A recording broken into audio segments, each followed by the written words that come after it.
Joining us once again is Adam Rizzieri, Chief Marketing Officer at Agency Partner Interactive. And Adam, I have had a number of listeners over the past week in particular ask me to join Parler. We know that the extent to which many, especially on the right, are fed up with media is extraordinarily high, but social media in particular. And, well, what do you have to say about Parler? You know, I think people are largely dismissing Parler as the Twitter for conservatives, but frankly, that's just underestimating what's coming. You know, really, I think what we're seeing here is this strong move towards rejecting kind of some of those big media and big tech outlets that have really grown so dominant that they control so much. You know, we've seen a lot of backlash directed at Twitter and Facebook and big tech in general, following things like, you know, censoring the New York Post and Customs and Border Patrol, their leader, Mark Morgan, over 20 or so Trump tweets since the election. We're seeing Fox News journalist Maria Bartiromo say, hey, you know what, guys? Leave Twitter. It's going to block you at some point. Move to Parler with me, because this is where you can truly have a discussion that's free and fair. I mean, I could point to so many names, so many different influencers that are in the political and business world that are just seeing big tech and big censorship for what it is. And I think people are rejecting it. When you see big issues, when you see actual evidence around some of those more sensitive discussions around the campaign, you know, like the Stop the Steal campaign, for example. I don't know if you guys have heard of Maidengate. Maidengate's another thing that went viral on Twitter for, you know, a series of hours until Twitter caught on and blocked that from circulating through the Twitter world. I think people are just fed up with this activity. So this is really about just censorship, more than it being a conservative alternative. We're talking about a platform that is not engaging in censorship and intends on not heading down that path. Absolutely. I mean, Parler is a lot like Twitter. It's kind of like an early version of Twitter, except the thing that does make it unique really is just their company policy and how they enforce it. And they're not going to be a referee of conversations. They're not going to make decisions about, you know, who or what should be removed and filtered. The only content policy that these guys are operating under is the one that basically says, you know what, if you're a terrorist organization, you can't post here. If you post disgusting things like child pornography, can't do that here either. And then they'll police copyright violations, but that's it.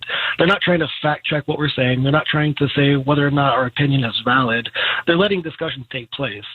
Their challenge, though, is that right now their platform has about a little over 7.5 million users, largely right-thinking users, but they want actual healthy political discussions. So they've gone so far as to actually offer $20,000 bounties to get liberal influencers on their platform to facilitate more of an actual discussion and not just, you know, a bunch of us that kind of think similarly, saying, you know, this and that about the things that we believe in.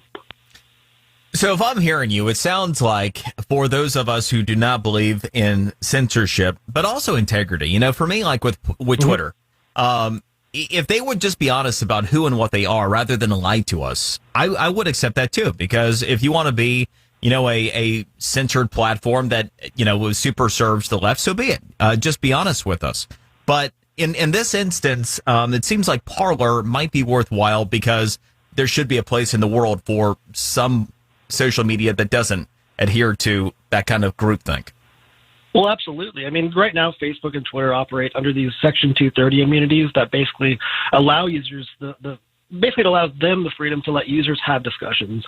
But Facebook and Twitter are kind of trying to police these discussions now, which frankly, they don't necessarily need to be doing under those Section 230 immunities.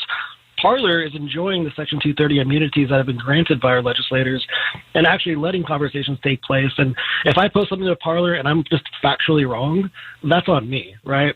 And so I think people in general are just really rejecting this kind of big brother mentality that we're seeing from Facebook and Twitter. People are rejecting it because a lot of the stuff that I think conservative thinkers are trying to put on Twitter, actual facts, images of sworn statements, videos that show certain things that we should be asking questions about specific to the election. When you see Twitter trying to block that kind of stuff, all of a sudden you're asking yourself, man, if that's not a fact, then what the heck is?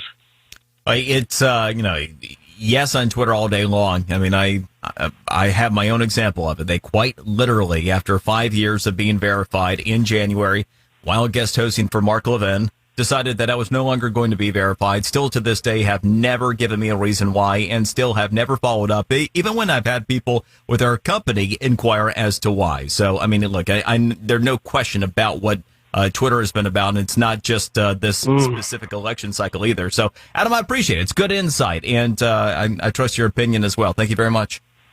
My pleasure, sir. Thank you. Adam Rizzieri, Chief Marketing Officer at Agency Partner Interactive.